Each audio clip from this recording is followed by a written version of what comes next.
visitando le campagne di Monte Pira, esattamente siamo nel nord-ovest della Sardegna, una sottozona della Romangia. La Romangia infatti è formata da vallate. Si può dire appunto che la Romangia, in particolar modo questa zona qua, dicono che sia una delle zone più vocate per la viticoltura. Questa è una delle prime vigne piantata da nonno, è una vigna di circa 80 anni, quindi è una delle più vecchie, dove appunto noi qua custodiamo i cloni più antichi di questa zona. Da lì appunto la scelta del nostro nome, Antichi Vigneti Manca, perché custodiamo fieramente cloni che qua stanno andando a sparire, essendo sia abbastanza avaro nelle rese, parliamo di circa 20 quintali a ettaro, sia un clone comunque facilmente virosabile. Molti purtroppo stanno prediligendo, buttando giù per prediligere comunque altri tipi di Canonau a rese un po' più importanti. Ieri avevo proprio la sensazione, confermata dal mio naso perché io sono super allergica, ho starnutito tutto il giorno, non ho ancora starnutito.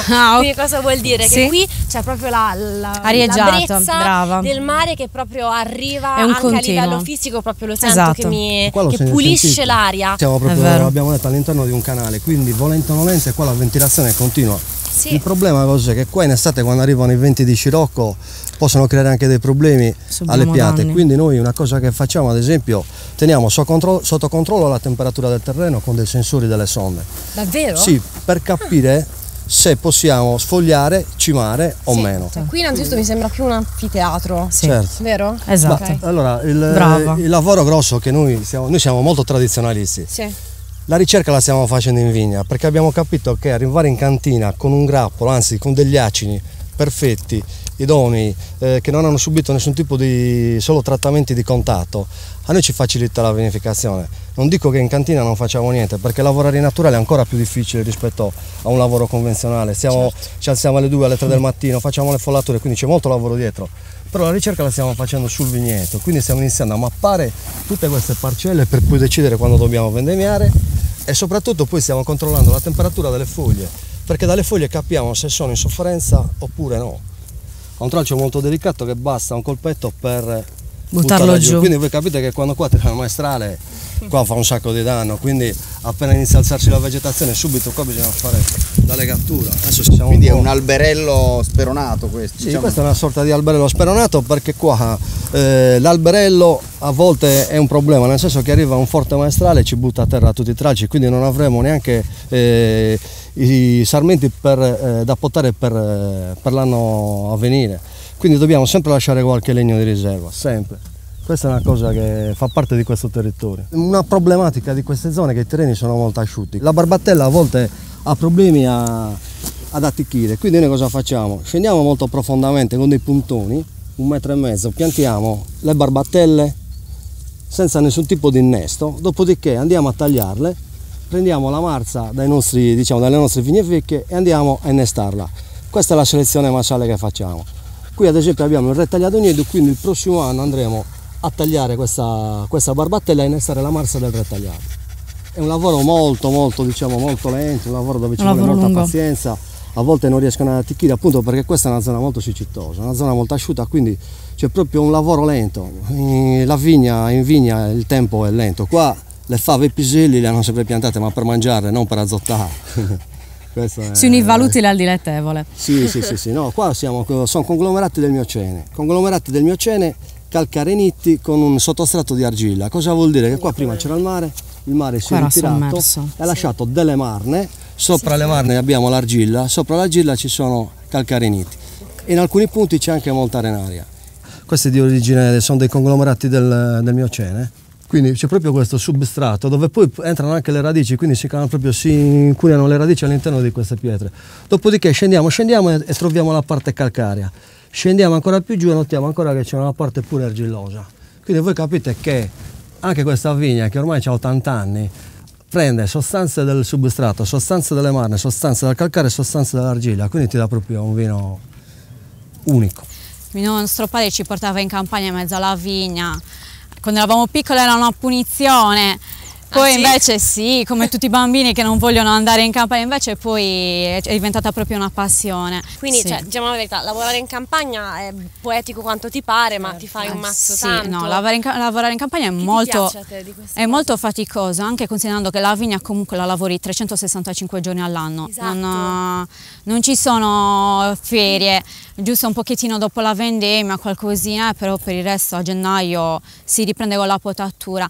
Mi piace perché io quando ero più giovane, ho 33 anni quindi non sono così, ho lavorato nel mondo della ristorazione, quindi molto a contatto con le persone e mi sono resa conto, forse anche ripeto, per il mio carattere, il mio fatto di essere un po' timida, che preferivo lavorare in mezzo alla natura, lontano dalle persone, preferisco più godermi i paesaggi, il silenzio, il rumore del vento. Noemi è natura e animali.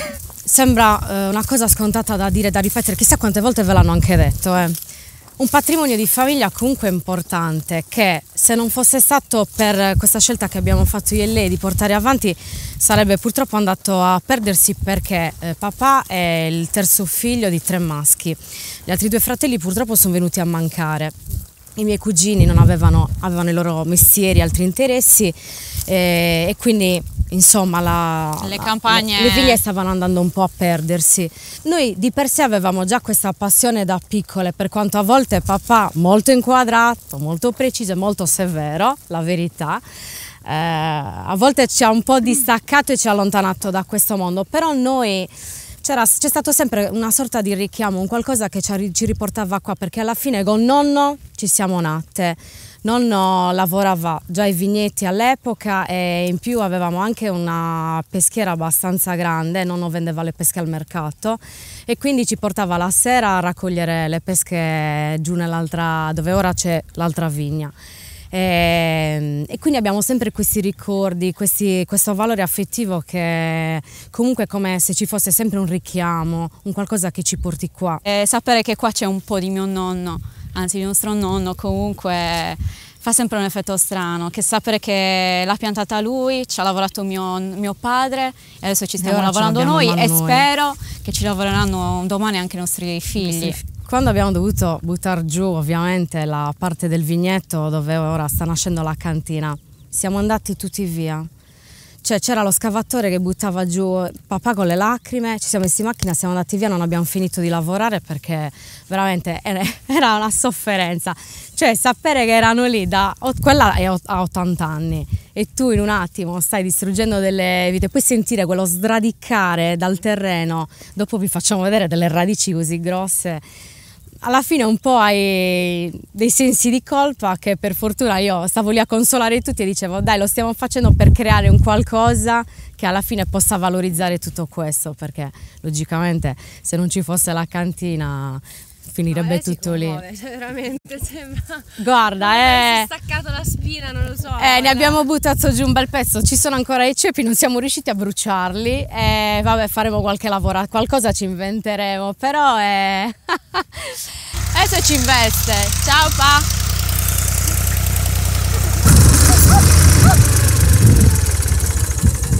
Si vogliono salutare. Lui è il nostro padre, la nostra colonna.